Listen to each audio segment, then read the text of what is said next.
Assalamualaikum warahmatullahi wabarakatuh. Halo Mas Bro dan Sista. Kali ini kita akan bersama-sama membahas tentang jaringan dan organ pada tumbuhan. Ayo kita bahas bersama. Halo Mas Bro dan Sista. Kali ini kita akan bahas tentang jaringan dan organ pada tumbuhan. Apa yang dimaksud dengan jaringan tumbuhan? Jaringan tumbuhan adalah sekumpulan sel tumbuhan yang mempunyai bentuk, asal, fungsi, dan struktur yang sama. Jaringan pada tumbuhan terdiri atas dua macam, jaringan muda dan jaringan dewasa. Kita mulai dari sel pada tumbuhan. Seperti yang kalian lihat pada gambar di samping ini adalah bentuk sel dari tumbuhan, di mana ada tiga bagian utama yang dimiliki oleh sel tumbuhan dan tidak dimiliki oleh sel pada hewan. Yang pertama adalah dinding sel. Kalian bisa lihat pada bagian terluar ini yang berwarna hijau tebal ini yang disebut dengan dinding sel. Kemudian satu lagi plastida. Plastida ini yang akan memberikan warna hijau pada tumbuhan karena di dalam plastida banyak dijumpai adanya kloroplas yang akan membantu proses fotosintesis. Dan satu lagi vakuola sentral. Ini vakuola sentral yaitu vakuola yang besar di bagian tengah dari sel tumbuhan. Vakuola besar ini hanya dimiliki oleh tumbuhan, sedangkan vakuola yang pada hewan itu pada umumnya kecil. Nah, bisa kalian perhatikan di sini, ini adalah bagian dalam dari sel tumbuhan di mana terdapat banyak sekali organel selnya. Ini ada mitokondria, kemudian di sini ada aparatus Golgi, kemudian di sini ada sitoplasma, cairan di dalam dinding sel, kemudian ini ada pembentuk sel yang disebut dengan filamen, kemudian ini adalah ribosom. Di dalam ribosom banyak ditemukan adanya kloroplas, kemudian ini ada inti sel atau nukleus, di dalamnya terdapat anak inti. Kita lanjut. Sekarang kita mulai dari jaringan yang pertama yang disebut dengan jaringan meristem. Jaringan meristem adalah jaringan pada tumbuhan yang terdiri dari sekumpulan sel punca yang aktif melakukan pembelahan sel. Jaringan ini mudah ditemukan pada titik tumbuh batang maupun akar. Meristem juga ditemukan pada bagian batang dan akar membentuk kambium. Ciri-ciri meristem. Pertama, bentuk dan ukuran sel penyusunnya hampir sama. Kita perhatikan gambar meristem di samping ini. Padahal ini adalah meristem pada bagian ujung batang atau tunas. Bentuk selnya hampir sama. Kemudian dinding selnya tipis. Kemudian selnya penuh dengan protoplasma atau cairan sel. Isi sel tidak mengandung zat makanan. Sel muda dan berukuran kecil. Apa fungsi meristem? Fungsi meristem itu pertama menambah tinggi dan memperpanjang tumbuhan. Ini jadi tumbuhan itu ke atas itu akan membantu menambah tinggi. Selain menambah tinggi, meristem juga membantu memperbesar dan melebarkan batang. Ini pada bagian kambium yang artinya akan memperbesar batang, kemudian menyimpan cadangan makanan. Di dalam meristem ini juga terkadang menyimpan cadangan makanan. Pada akar membantu mencari nutrisi ini. Ini pada bagian-bagian ujung dari akar ini terdiri dari sel meristem yang berbantu untuk mencari cadangan makanan. Kemudian membentuk cabang, ini cabang, dan membantu bertumbuhnya sel. Menurut asalnya, jaringan meristem dibagi menjadi beberapa macam. Yang pertama adalah promeristem, yaitu jaringan yang telah ada ketika tumbuhan masih dalam embrio. Ini yang disebut dengan jaringan promeristem, jaringan yang ada pada saat tumbuhan itu masih dalam posisi embrio. Yang atas adalah untuk jenis tanaman tumbuhan monokotil berkeping satu, dan yang bawah ini adalah tumbuhan dikotil atau berkeping dua. Meristem primer. yang kedua, yaitu jaringan muda yang asalnya dari perkembangan sel-sel embrionik atau sel yang masih aktif membelah. Jaringan meristem primer biasanya terletak di ujung akar dan ujung batang. Dengan adanya jaringan meristem primer menjadikan batang dan akar bertambah panjang. Ini adalah jaringan meristem pada ujung dari akar. Diperhatikan, ini bagian meristem di mana dia akan terus membelah diri sehingga menambah panjang dari akar itu sendiri. Kemudian yang ketiga adalah sekunder atau adalah meristem yang berasal dari jaringan dewasa yang telah berdiferensiasi, yaitu kambium dan kambium gabus yang terjadi pada parenkim, dan kolenkim. Aktivitas meristem sekunder akan menghasilkan jaringan sekunder yang mengakibatkan bertambahnya besarnya akar dan batang. Ini di sini ada kambium. Dia berfungsi untuk memperbesar batang tanaman. Ini pada bagian tengah ini adalah kambium yang akan memperbesar batang tanaman. Kita lanjut. Kalau menurut letaknya, meristem dapat dibagi menjadi beberapa bagian. Pertama adalah meristem apikal. Meristem apikal atau meristem ujung adalah meristem yang letaknya di bagian ujung akar dan batang tumbuhan. Meristem ini menjadikan pertumbuhan primer dan bertambah panjang akar dan batang tumbuhan sesuai dengan salah satu ciri-ciri jaringan meristem. Ini adalah bentuk jaringan meristem yang ada pada ujung batang atau pada tunas. Kemudian ini adalah termasuk meristem apikal yang terdapat di ujung akar. Fungsinya adalah memperpanjang batang pada meristem apikal ujung batang dan memperpanjang akar pada meristem apikal akar. Macam yang kedua berdasarkan letaknya adalah meristem interkalar, yaitu meristem antara jaringan yang ada di antara ruas-ruas batang atau di antara jaringan dewasa. Jaringan yang terbentuk adalah jaringan primer. Ini di antara ruas-ruas tanaman terdapat meristem tersusun oleh meristem interkalar.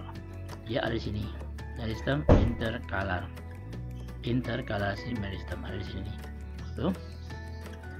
Kemudian macam yang ketiga adalah meristem lateral atau meristem samping. Merupakan jaringan meristem yang letaknya sejajar dengan lingkaran organ tempat dijumpainya meristem lateral. Dan ini adalah meristem sebagai penghasil pertumbuhan sekunder. Pertumbuhan meristem sekunder yaitu proses menebar atau membesar di akar dan batang tumbuhan.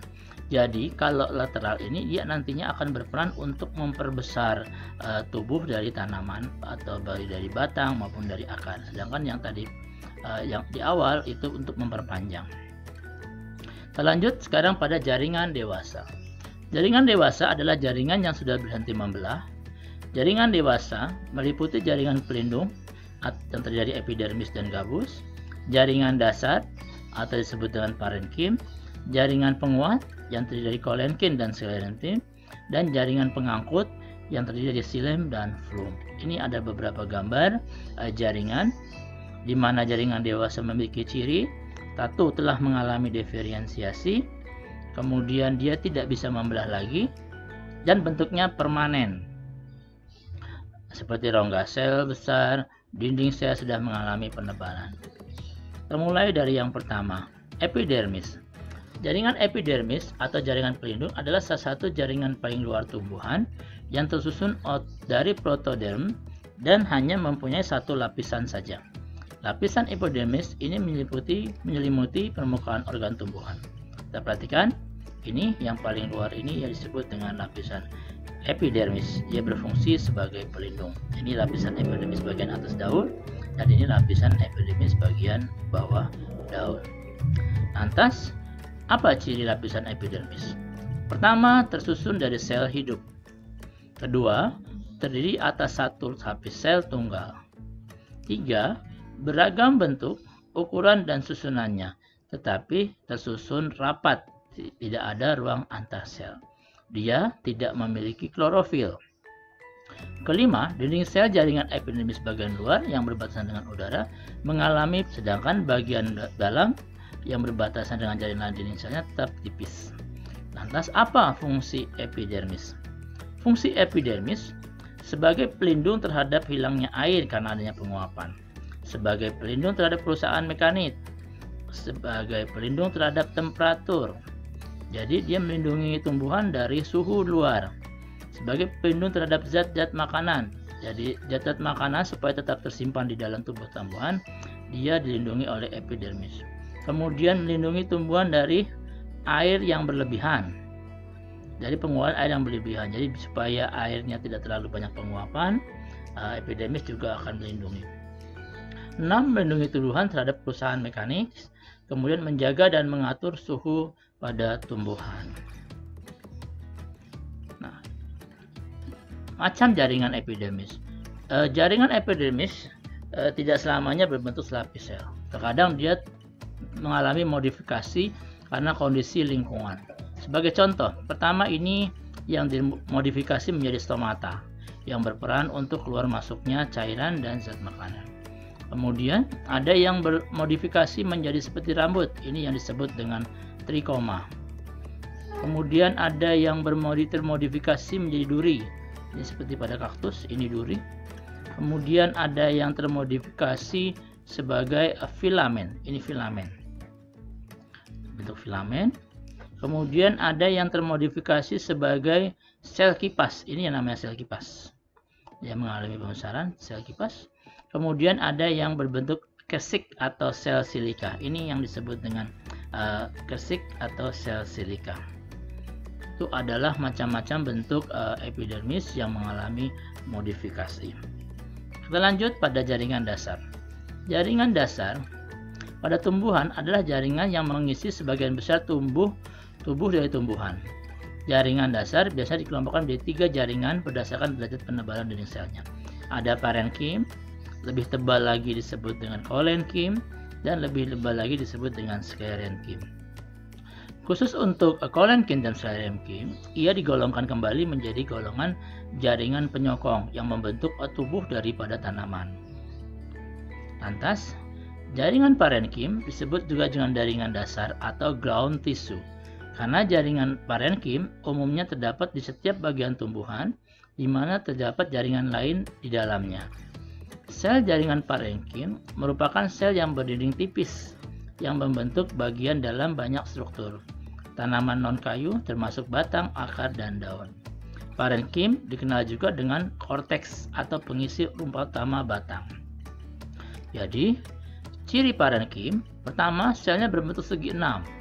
Kemudian terdapat banyak vakuola, berdinding tipis, ukuran besar dan hidup, banyak terdapat ruang di antara sel, dapat membelah secara meristematik dan secara embrional. Apa fungsi jaringan parenkim? Pertama, dia dapat menyimpan cadangan makanan. Kedua, sebagai tempat melakukan proses pembuatan zat makanan.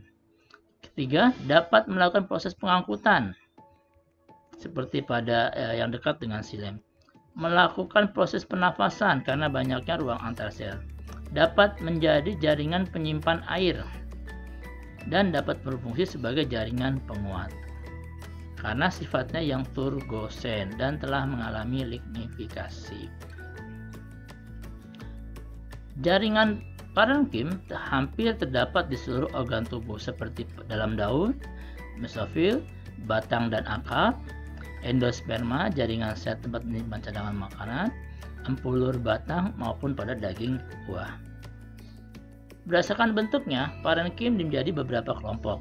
Parenkim palisade, bentuknya silindris, memanjang. Kemudian parenkim bunga karang atau spons, bentuknya tidak teratur. Kemudian parenkim bintang yang mempunyai lengan-lengan. Kemudian parenkim lipatan, di mana dinding selnya melipat-lipat ke arah dalam. Kita bisa lihat di sini. Ini adalah parenkim palisade. Kemudian yang ini adalah parenkim spons. Yang ini adalah parenkim bintang, yang lengannya memanjang seperti bintang. Dan ini adalah parenkim lipatan, ini yang melipat ke dalam. Ini bentuk parenkim lipatan. Selanjutnya yang kita bahas adalah jaringan penguat. Jaringan penguat atau jaringan penyokong merupakan satu jaringan yang menyusun tumbuhan yang memiliki fungsi untuk memperkuat atau menyokong tumbuhan. Maka tumbuhan bisa berdiri tegak. Menurut bentuk dan sifatnya, jaringan penguat memiliki dua jenis, yaitu kolenkin dan sklerenkim. Ini kita perhatikan di sini, yang ini adalah parenkim. Kemudian kita perhatikan lebih tebal dindingnya menjadi kolenkim. Ini penebalan dindingnya lebih tebal, dan ada yang lebih tebal lagi yang disebut dengan sklerenkim. Kemudian kolenkim. Kolenkim adalah jaringan tumbuhan sebagai penyokong dalam organel muda. Bentuknya prisma pendek atau bulat memanjang, bersifat plastis dan tersusun oleh sel-sel hidup dengan protoplasma yang aktif, serta sel kolenkim dapat mengandung kloroplas. Dapat ditemukan pada batang dan daun serta pada bagian bunga dan buah. Biasanya kolenkim terdapat langsung di bawah epidermis. Menurut penebalan dinding, kolenkim dibedakan menjadi 3 jenis, yaitu kolenkim sudut, kolenkim papan, dan kolenkim lakuner. Ini adalah gambar contoh dari kolenkim. Lanjut, ciri-ciri kolenkim: selnya hidup dengan protoplasma yang aktif, bentuk sel sedikit memanjang. 2. Umumnya memiliki dinding dengan penebalan yang tidak teratur. 3. Tidak memiliki dinding sel sekunder, tapi memiliki dinding sel primer yang lebih tebal. 4. Lunak, lentur, dan tidak berlignin. 5. Isi sel dapat mengandung kloroplas, makin sedara diferensiasinya semakin banyak kloroplasnya. Sekarang ke jaringan penguat kolenkim. Perhatikan, ini kolenkim. Ada beberapa macam kolenkim. Ada kolenkim angular, ini. Kemudian ada kolenkim papan, ini papan. Kemudian ini kolenkim lakuna, seperti ini bentuknya. Kemudian kolenkim tipe cincin. Perhatikan, ini kolenkim tipe cincin. Kita lanjut pada sklerenkim. Sklerenkim merupakan jaringan penguat atau penyokong tumbuhan yang terdiri atas sel-sel yang mengalami penebalan sekunder di bagian dinding selnya. Penebalan sekunder pada dinding sel sklerenkim tersusun atas senyawa lignin yang menyebabkan jaringan ini memiliki daya renggang yang tinggi atau elastis. Ini contoh jaringan sklerenkim. Ya, ini adalah epidermis, kemudian ini parenkim, ini adalah kambium pembuluh. Oke, kita lanjut. Sifat sklerenkim terdiri atas sel yang sudah mati, dindingnya ada lignin dan mengandung selulosa, sel jaringan berdinding keras, mengandung sedikit protoplas dan yang kemudian menghilang saat sel menjadi dewasa, dapat ditemukan pada batang, daun, dan bagian keras biji serta buah. Sedangkan fungsinya adalah menyokong tumbuhan, memberi kekuatan dan dukungan bagi organ tumbuhan, melindungi organ tumbuhan, menjaga tanaman dari stres karena faktor lingkungan. Kita kemudian ke jaringan penyakut. Ada 2 macam kelompok jaringan penyakut berdasarkan aliran arahnya. Pertama, pembuluh kayu atau disebut xilem. Dia mengangkut cairan menuju daun. Berarti xilem itu arahnya dari akar menuju ke daun untuk dilakukan proses pemasakan. Yang kedua disebut dengan lapisan pembuluh tapis atau phloem yang mengangkut hasil fotosintesis, terutama gula sukrosa dan zat-zat lain dari daun menuju bagian-bagian tubuh tanaman. Ini yang kebalikannya. Kita bisa perhatikan di sini. Ini adalah korteks, ya. Kemudian ini epidermis. Kemudian kita perhatikan di sini. Ini yang namanya xilem. Ini yang nantinya akan membawa bahan makanan dari akar menuju ke daun. Ini xilem. Kemudian kalau di sini xilem ini, kalau kemudian di dalam ini yang namanya phloem. Ini yang namanya phloem. Kita perhatikan, ini adalah batang tanaman, akar dari tanaman dikotil. Ini adalah akar dari tanaman monokotil. Kita perhatikan kalau tanaman pada dikotil, susunan floem dan silemnya teratur, sedangkan pada monokotil floem dan silemnya teracak. Kita lanjut pada organ tumbuhan. Organ tumbuhan itu merupakan gabungan dari jaringan-jaringan yang akan membentuk yang saling bekerja sama akan membentuk sebuah organ. Kita mulai dari pertama, dari akar. Akar merupakan bagian tumbuhan yang ada dalam tanah sebagai tempat masuknya air dan mineral dari tanah menuju ke seluruh bagian tubuh. Akar berfungsi untuk melekatkan dan menopang tubuh agar kokoh. Akar menjadi tempat menyimpan cadangan makanan seperti pada kedua pohon. Ini ada dua macam akar tunggang dan akar serabut. Akar tunggang ini biasanya dimiliki oleh tumbuhan dikotil, akar serabut biasanya dimiliki oleh tumbuhan monokotil. Lantas, apa fungsi akar? Pertama adalah untuk melekatkan tubuh tanaman pada sebuah media atau tanah. Kemudian fungsi yang kedua adalah menyerap zat-zat makanan, baik itu garam, mineral, dan air. Yang ketiga, dapat dipakai sebagai tempat menyimpan cadangan makanan seperti ubi, kentang, wortel, dan lain-lain. Keempat, dapat dipakai sebagai alat untuk bernafas, khususnya seperti pada tanaman bakau. 5. Memperkokoh tegaknya tanaman. 6. Alat respirasi. 7. Alat perkembangbiakan vegetatif. 8. Mengangkut air dan zat makanan yang sudah diserap ke tempat-tempat pada tubuh tanaman.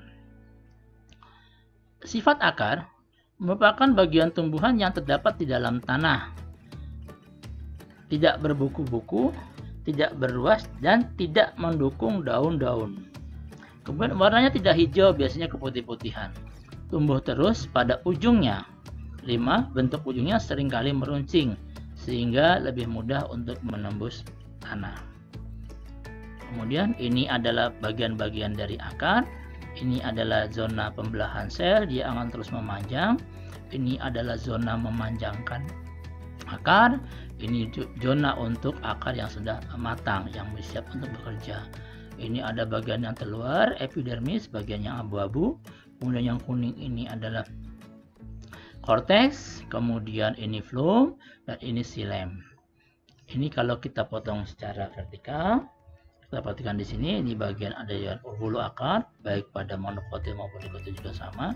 Yang membedakan hanya susunan dari pembuluhnya saja. Di mana pada dikotil antara xilem dan floem teratur, sedangkan pada monokotil floem dan xilemnya teracak. Kemudian batang.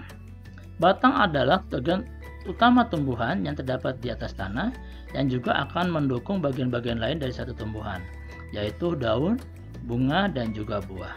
Oleh sebab itu, batang tersebut mempunyai struktur yang lebih kompleks daripada akar pohon tumbuhan. Ini kita perhatikan, ini adalah contoh dari tanaman-tanaman batang dari tanaman monokotil, dan ini contoh dari tanaman dikotil. Kita perhatikan di sini, untuk tanaman monokotil biasanya dia tidak bercabang. Kemudian besarnya batang dari mulai pangkal sampai ke ujung hampir sama. Berbeda dengan dikotil, batangnya mengalami percabangan. Kemudian semakin ke atas semakin membesar, semakin ke atas semakin kecil batangnya, semakin di bawah semakin membesar. Itu perbedaan batang monokotil dengan dikotil. Lantas apa fungsi batang? Pertama, mendukung bagian pada tumbuhan. Kedua, sebagai jalur transportasi. Ketiga, membantu proses pernafasan. Keempat, tempat melekatnya daun, bunga, dan buah. Kelima, menopang atau menyokong sehingga tumbuhan dapat berdiri. Keenam, sebagai alat perkembangbiakan vegetatif. Ketujuh, tempat menyimpan cadangan makanan, seperti contohnya pada sagu. Bagaimana sifat batang? Sifat batang pertama bersifat fototropi, bergerak ke arah cahaya. Pertumbuhan batang umumnya tidak terbatas. Batang tumbuhan monokotil memiliki ruas yang jelas. Batang tumbuhan dikotil ruas batangnya tidak jelas. Beberapa jenis tumbuhan dibedakan, bagian jenis tumbuhan dapat dibedakan dengan bagian lain, contohnya pada burung. Kemudian ada pula batang yang tertutup pelepah daun seperti batang jagung. Tumbuhan Gymnospermae hanya terdiri atas tumbuhan berkayu. Tumbuhan Angiospermae terdiri atas tumbuhan yang mempunyai batang basah, batang rumput, batang mendong, dan batang berkayu, macam-macamnya. Ini bagian dalam dari batang, kita bisa perhatikan di sini. Ini bagian korteksnya, epidermisnya, lindungnya. Kita perhatikan yang membedakan adalah susunan daripada xilem dan floem, di mana pada dikotil ini susunannya teratur, sedangkan pada monokotil susunannya teracak. Kita lanjut pada organ yang lain, dengan daun. Daun adalah bagian tanaman yang tumbuhnya berhelai-helai pada ranting, yang berfungsi sebagai alat bernafas dan mengolah zat makanan. Daun merupakan salah satu bagian tumbuhan yang secara umum berwarna hijau dan berfungsi utama sebagai tempat proses fotosintesis. Warna daun hijau pada daun berasal dari zat klorofil. Ini bagian-bagian daun kita bisa disebut pangkal daun. Ini tangkai, kemudian ini tangkai daun. Ini adalah pangkal daun. Ini adalah tulang daun. Kemudian ini ada cabang tulang daun. Kemudian ini ada tepi daun. Dan ini adalah ujung daun. Nah, lanjut. Fungsi daun sebagai tempat proses fotosintesis, sebagai pembuat zat makanan, sebagai tempat bernafas, tempat terjadinya transpirasi, tempat terjadinya gutasi, sebagai alat perkembangbiakan vegetatif. Ini bagian-bagian dari struktur penyusun daun. Ini paling luar adalah epidermis. Ini kemudian ini adalah palisade. Ini adalah spons, dan ini adalah jaringan pengangkut, xilem dan floem. Kemudian ada stomata. Lanjut pada organ yang berikutnya, yaitu bunga. Bunga juga merupakan organ pada suatu tumbuhan yang berfungsi sebagai tempat terjadinya perkembangbiakan generatif melalui proses penyerbukan dan pembuahan. Ini susunan daripada bunga.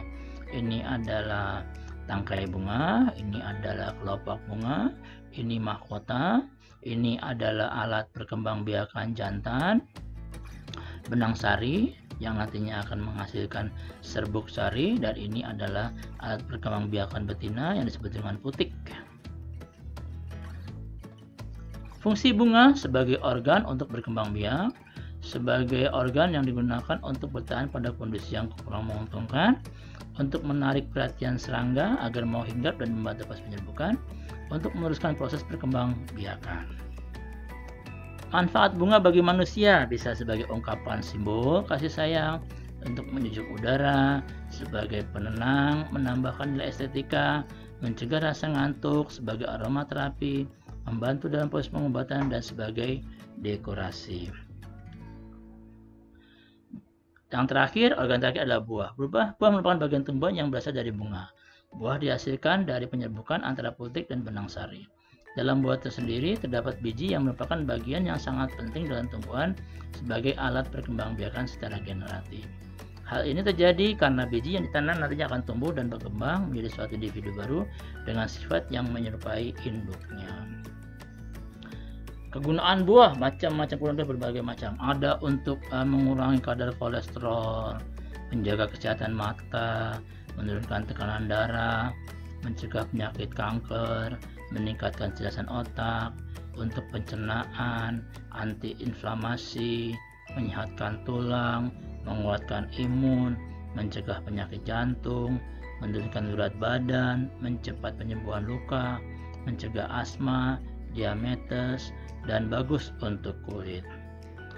Baiklah, sampai di sini dulu pembahasan kita tentang jaringan dan organ pada tumbuhan. Kita jumpa lagi pada tema yang lain. Assalamualaikum warahmatullahi wabarakatuh.